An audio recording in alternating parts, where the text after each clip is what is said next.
प्यारे दोस्तों, आज की कहानी सुधा नाम की एक लड़की की है। सुधा एक बहुत ही आलसी लड़की थी। घर के काम करना तो दूर, वो एक गिलास पानी के लिए भी अपनी माँ पर निर्भर थी। अरे अब उठ भी जा नालायक, 10 बजे तक सोती रहती है। अरे कुछ तो घरेलू लड़कियों वाले लक्षण दिखा। सोने दो ना माँ, क्यों परेशान कर रही हो? अरे भाग्यवान, क्यों मेरी बिटिया को तंग कर रही हो? सोने भी दो इसे। लो, बाप बेटी दोनों एक जैसे हैं। देख लेना, आपकी ये लाडली ससुराल जाके हमारी नाक कटाएगी। मैं कहती हूँ अब भी वक्त है, अपनी ये आदतें सुधार ले, वरना ससुराल में तेरी सास कान खींच कर तुझे सीधा करेगी। वही तुझे सबक सिखाएगी। दुनिया में आज तक कोई ऐसी सास पैदा नहीं हुई माँ, जो सुधा चोपड़ा को सबक सिखा सके। लेकिन होने को कुछ और ही मंजूर था।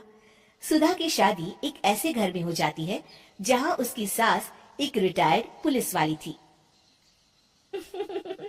अब कहानी में मजा आएगा। हाँ माँ, यहाँ सब बहुत अच्छा है।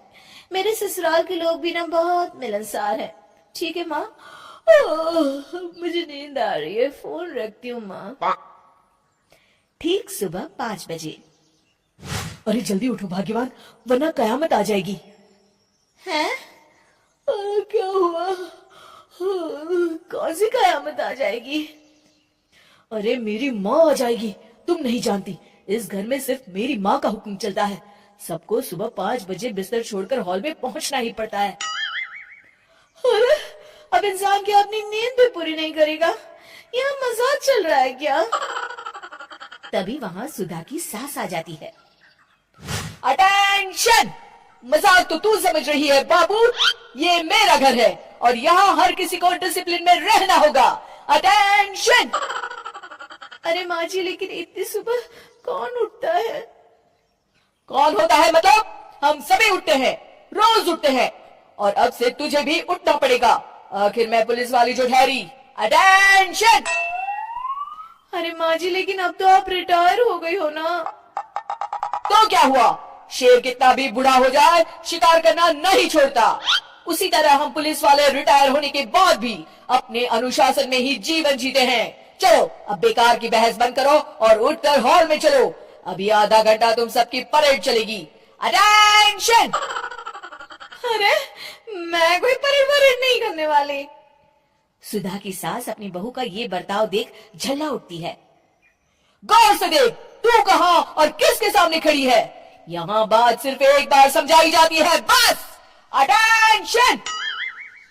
इतना कहकर सुधा की सास चली जाती है। अपनी सास का ये रूप देखकर सुधा घबरा जाती है और जल्दी से उठकर बाहर चली जाती है। उस दिन से सुधा की जिंदगी बदल जाती है। हाय, थक गई मैं तो। ये घर है या जेल? कितना काम करना पड़ता है। लाइए दीदी, 2 रोटियां और दीजिए, मुझे बड़ी भूख लगी है। ठहर जा बहू, ये तू क्या कर रही है? मैंने सबके खाने का हिसाब तय कर रखा है। तुम 4 रोटी से ज्यादा नहीं खा सकती और ये मिर्च मसाला भी नहीं चलेगा। मेरी बहुएं एकदम फिट होनी चाहिए। अटेंशन! क्यों माँ जी, आप हमें दंगल में लड़ने के लिए तैयार कर रही हैं क्या?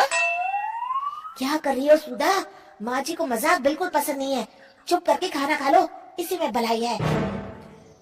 इस तरह धीरे धीरे सुधा अपने सास के रंग में पूरी तरह रंग जाती है, लेकिन इसका उल्टा ही असर पड़ता है।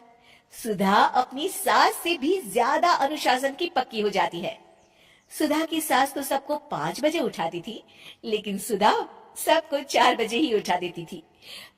दूसरी तरफ सुधा की सास की उम्र भी हो चलती है। माँ जी, आजकल आप सुबह उठने में बहुत आनाकानी करती हैं। मुझे ये सब बिल्कुल पसंद नहीं है। अरे बहू, मैं तेरे हाथ जोड़ती हूँ, भगवान के लिए अब मुझे छोड़ दे। इतने सवेरे उठना और कसरत करना अब मेरे बस की बात नहीं है। माँ जी, आप मैदान छोड़ के भाग रही हैं। आप तो पुलिस वाली हैं। अटेंशन! अरे अब कहाँ की पुलिस वाली, अब तो मैं रिटायर हो चुकी हूँ। बस बहुत हो गया। अब तुम सब जैसे चाहे वैसे जिंदगी जियो और मुझे भी जीने दो। अपनी सास को गिड़गिड़ाते देख सुधा मन ही मन मुस्कुराती है। इस तरह उस दिन के बाद से सुधा के ससुराल वाले एक सामान्य जीवन जीने लगते हैं।